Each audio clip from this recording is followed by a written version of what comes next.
Hi, everybody. I'm Inga Cotton. I'm the founder and executive director of San Antonio Charter Moms. And what I wanted to talk to you today about is homeschooling, but not just the idea of quarantine schooling or distance learning or remote learning or whatever it is we're doing now. But if you're thinking about choosing deliberately choosing homeschooling for the fall. And that's something that's come up in the San Antonio Charter Moms discussion group. And if you're not already a member, I hope you will join because we've had members supporting members with sort of the challenges of educating our kids at home and how to stay safe while doing distance learning. Um, but it's a question that we talk about in the group, and it's been like some folks have been kind of it comes up in messages and people are sort of thinking about it, maybe a little shy about asking about it. And I thought, well, let's just have a discussion. I can see your comments at the bottom of my screen, so be part of a conversation, offer your suggestions, ask a question. We're here to help. So let's see. Let me think about any announcements. Okay. No announcement. Okay, I'll get to those later. Okay, so yes, so please join the San Antonio Charter Moms discussion group because that's where we can get more in depth in these questions. Um, let's see. So today is Tuesday, April 21st, and let's see. I guess the current status is that public schools in Texas are closed. The campuses are closed through the end of the 2019-2020 school year, and I'm starting to see. Articles coming out. I think there was one in the Chronicle, in Houston Chronicle this morning about, what would distance learning look like? Or, I'm sorry, what would campus reopenings look like in the Houston area in the fall? So it could be things like maybe students would sit farther apart in the classroom. Maybe they would eat lunch in their classroom instead of eating lunch in the cafeteria. They couldn't have assemblies or gather, in large numbers. Like you couldn't have like a school-wide meeting. So it's like it's kind of hard to wrap your head around. Like, what would school be like where you are using the school building and people are still coming to the building, but not having these traditions that we're used to, right? Like, of course you have a school-wide assembly. Well, not if you're practicing social distancing.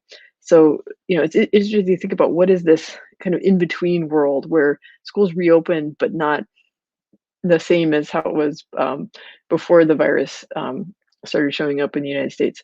So I think one thing that parents are wondering about is, um, assuming the schools do reopen in the fall, is that the kind of environment that we want our kids to be in?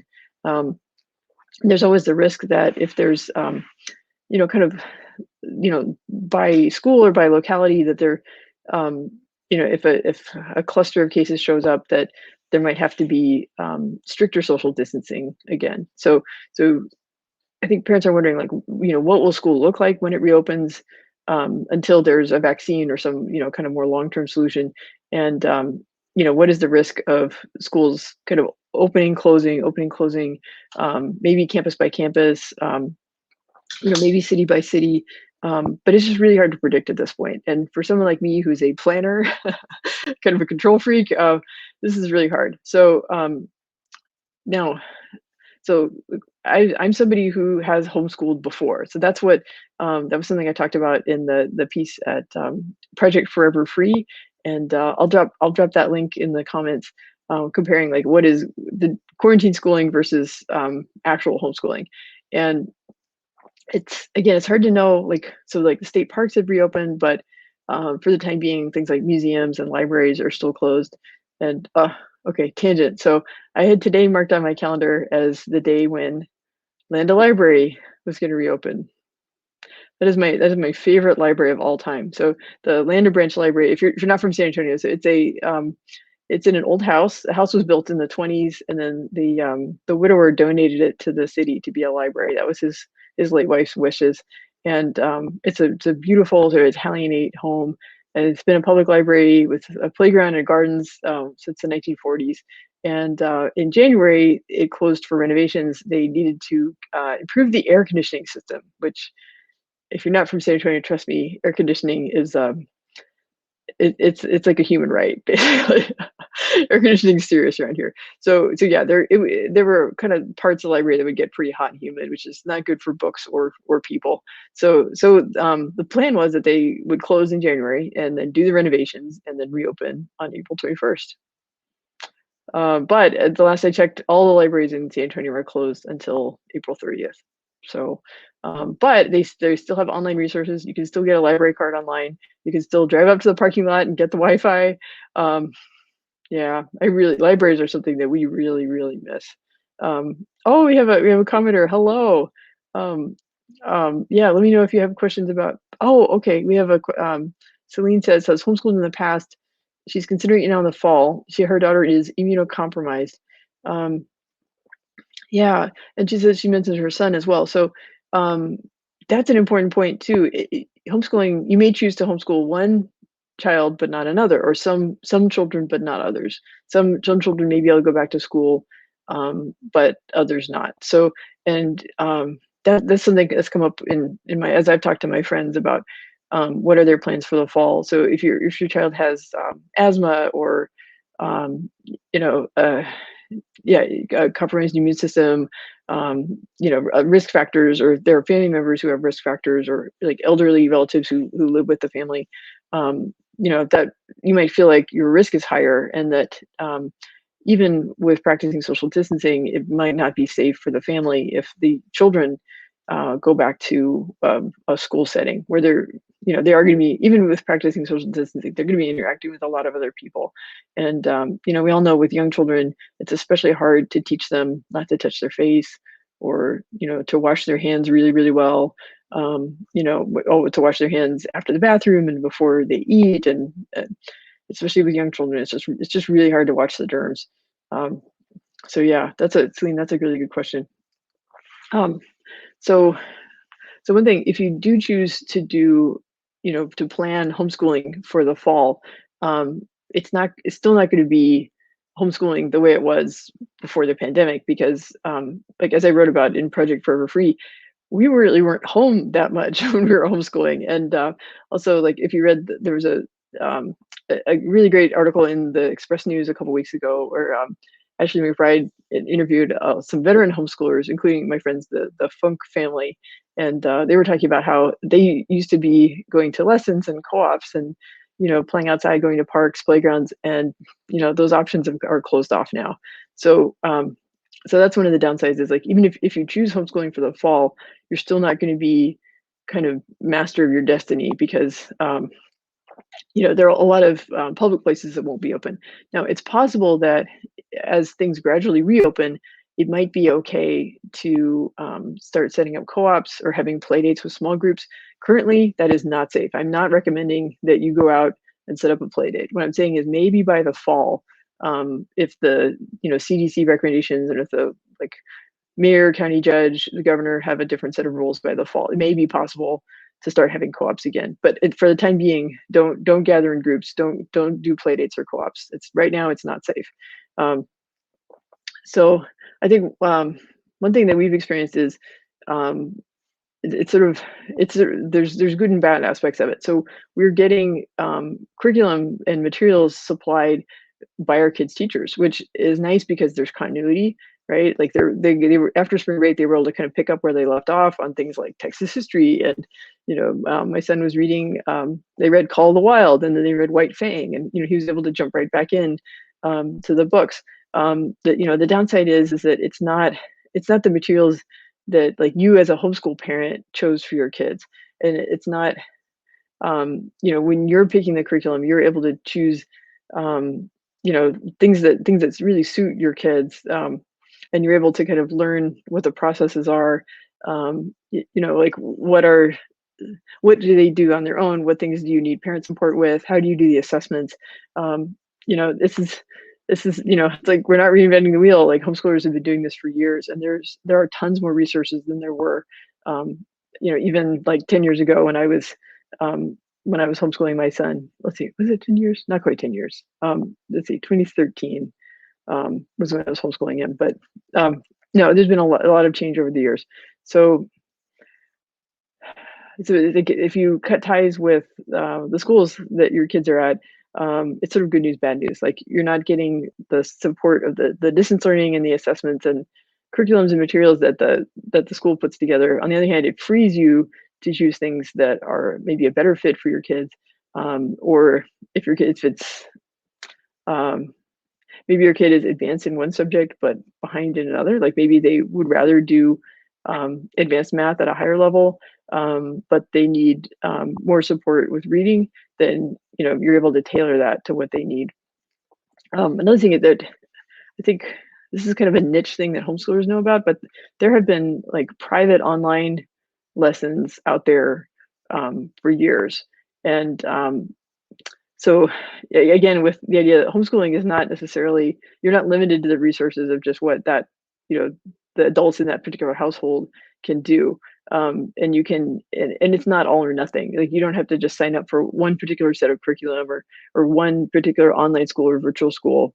Um, then you're able to kind of pick and choose. So like if you're a parent who loves the humanities but you feel uncomfortable teaching math, you could find like a private online math course for your kids to take, and then they're able to race ahead and do trigonometry and geek out on that, and it doesn't have to be stressful for the parents. So we have a question from Kristen Begachea. Do you think charter schools will offer a choice to the families on campus or virtual? um, that is a really good question. That's something I've been researching. um, Right now, there are a lot of restrictions on what virtual schools in Texas can do. Those rules were written for a different world and so there are a lot of caps on like how many districts can offer virtual learning. Um, right now, there's no room for schools to add a virtual option. Um, that and I don't know if that's going to change. I don't know if that's something that where there can be an emergency order that changes that, or if it's something where like the legislature has to step in, because as things are in Texas, the legislature only meets the legislature only meets once every 2 years. The the way things should work is that there should be a primary in the summer, which got postponed from. We should be doing early voting right now, but we're not. The primary got pushed back to the summer. The election will be in, actually, sorry, the runoff primary will be in the summer. The election would be in November, and then the legislators picked at that election would sit in January through May of 2021. So anything that the 2021 legislature does would not impact the coming school year. So the question is, could charter schools add a virtual option for the 2020-2021 school year? My understanding is that there's no room for them to do that under current laws and regulations. Um, so the question is, can something happen over the summer, either in the executive branch or maybe in a called session that would change that? I don't know. I keep my ears open. If I hear something, I'll let you guys know. That's something that you can, if you do Who Represents Me, figure out who your legislators are, ask them, find out what they're doing to give parents more choices about the fall, like how we can have education that suits our children and also education that is both like high quality learning, but also keeps children safe. Um, let's see, we have a question. Anyone tell me, what does it mean, charter school? So basically, so charter schools are authorized by the state. They're not necessarily part of a particular district, although here in San Antonio ISD authorizes some in-district charter schools. And basically, they're tuition-free public schools that are open to all students, including special ed, English language learners, and the most of the charter schools in Texas are physical campuses. The physical campuses are closed for the school year, and so the charter schools are offering distance learning, as are the traditional public schools offering distance learning, like packets or online education that students can do.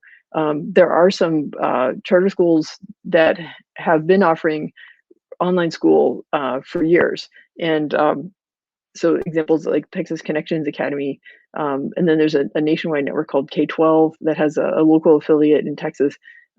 So the virtual schools they've been virtual and will continue to be virtual. So, and that's something that we will come back to on a future talk. It's like what options are there for virtual school? Just a quick to compare like virtual school versus homeschooling. Virtual school has it takes up more of the day. It's more structured. It's a lot of support. Like they'll like send like a kit of science lab materials, or they'll send a computer. There's all kinds of resources that you get when you sign up for virtual online school. So you're giving up some of the flexibility of homeschooling, but you're also getting like a lot of support from the online school, and a lot of like materials and help to get going with it.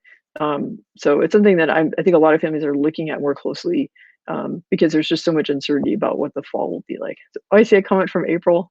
Thank you, April. I appreciate you too. I appreciate you being part of the community, and keeping encouraging us, and sharing resources. Okay, so I think I had any other thoughts about choosing homeschool. Okay, so back when my son was in kindergarten, we realized that our neighborhood public school, although it's a good school, it just wasn't a good fit for him. And so we wrote a withdrawal letter. And so if you do choose to homeschool in the fall, you don't have to wait. You could actually start like today. You can go to the Homeschool Legal Defense Association, HSLDA. They look out for the rights of homeschoolers, and Texas is a homeschool friendly jurisdiction. So it's really pretty simple. They have the Homeschool Legal Defense Association has a form letter, and like I really recommend that it be in writing, but you just work from their template, plug in your name, address, submit that letter to the school. You can mail it. I guess you could drop it off, but might not want to, just keep social distancing. If you're a little paranoid, you can do a certified letter, but really just mail the withdrawal letter to the school. They can try to talk you out of it, but don't let them.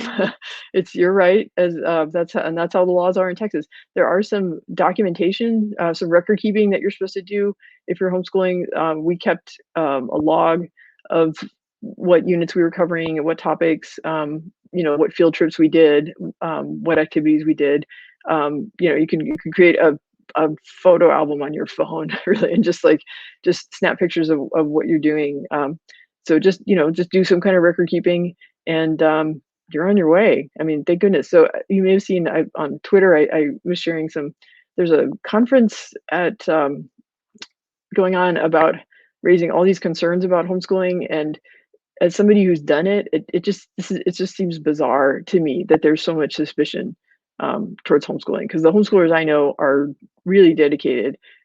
They're really looking out for their kids, and the folks I know, the young people I know who are being homeschooled or are alumni of homeschools, are really good people. They're good thinkers. They're caring. They have a lot of self confidence, and they go on to do like really amazing things. So if you're thinking about just choosing homeschooling for the fall, just to take more control over the situation and not be stuck with the uncertainty about what will school be like if they reopen with social distancing. Will there be further waves of closures? If you just don't want to mess with the uncertainty, you can just take the step, withdraw your kids. Now, if your kids haven't started kindergarten, there's no need to send a letter to anybody. You can just start homeschooling kindergarten next year. But anyway, we'll talk about this more. I could go on forever about this, but we'll talk about it more I'll start a thread in the SA Charter Moms discussion group about like, hey, are you thinking about transitioning to homeschool? What steps would you take? What are your questions about it? I know our moderator Becca posted a question about that the other day, but maybe we'll come at it from another angle. Okay, so I have some announcements about stuff coming up. Okay, this evening I'm going to be the storyteller of the day for Mindshift Ed, which is a local group of parent education activists. So I hope you will join the Mindshift Ed group. And I'm going to be the reader tonight, and I'm going to be reading a chapter from Winnie the Pooh, which is one of my favorite children's books. Okay, so that's at 7 p.m. tonight, Mindshift Ed. On Thursday, I'm going to be a guest on with Chris Stewart, also known as Citizen Stewart. So he's a Minnesota-based education activist, and really one of my role models. He's really amazing. He's one of he's two of the hands on the 8 Black Hands podcast, and I got to see a live taping of that show at the Texas Charter Schools Association conference last fall, and I'm really excited to be a guest. And so on Thursday, I won't be doing a Charter Moms chat on Thursday because I will at that exact time I will be on the Citizen Stewart Citizen Ed. So keep an eye out for that. And then on Friday we have a guest on Charter Moms Chat. We have Becky Davenport, who's a family therapist, and yeah, I've talked before about how important mental health is, and she's going to have some mental health insights to help families as we're sheltering in place. If you have questions for Becky, let me know. Message me or post in the group. Again, please join the San Antonio Charter Moms discussion group where we got to talk about these issues and try to support each other through what are some strange times. But hopefully we can learn from it as well. And if you're meant to do homeschooling, maybe this is the time to make the transition. So, all right, I will see you tomorrow morning. Bye.